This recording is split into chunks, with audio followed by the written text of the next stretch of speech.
5 professions that I would never choose. And by the way, I am not throwing shade at any of these professions that I'm going to be mentioning. Number 1, a flight attendant. I love the whole aspect of being a flight attendant except the part that I have to be on a plane. I always tend to have a mental breakdown every time I go on a plane. And the maximum amount of hours that I've been on a plane is like 4 hours. Imagine being a flight attendant that has to do this every single day for several hours. Like, I don't even know how I'm going to go one day to France or Italy or Greece because the fact that I have to get on a plane just drives me nuts. The second profession I would never work as is an accountant. Why? Because I cannot do math. One time I worked for an accountant, I was her secretary, and I made a mistake so bad by skipping a 0. It was terrible. Like, I should have gotten fired. Third profession is being a teacher. I've always wanted to be a teacher my whole life. I used to play with my Barbie dolls and pretend I was a teacher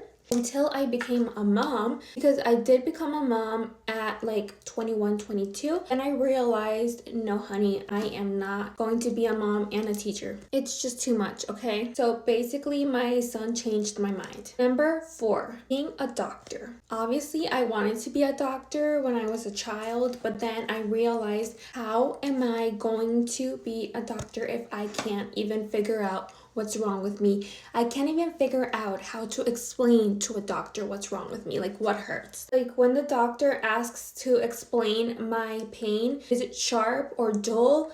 Dude, I don't know. So basically, I'm like a puzzle that he has to put together somehow and tell me my diagnosis. Like, girl, I cannot do that. Number 5, I would never be a hairstylist. I am 100% sure that I'm going to burn your hair or end up chopping your hair like Dora. So yeah, those are the 5 professions I would never work for. I'm sorry, I just can't do it.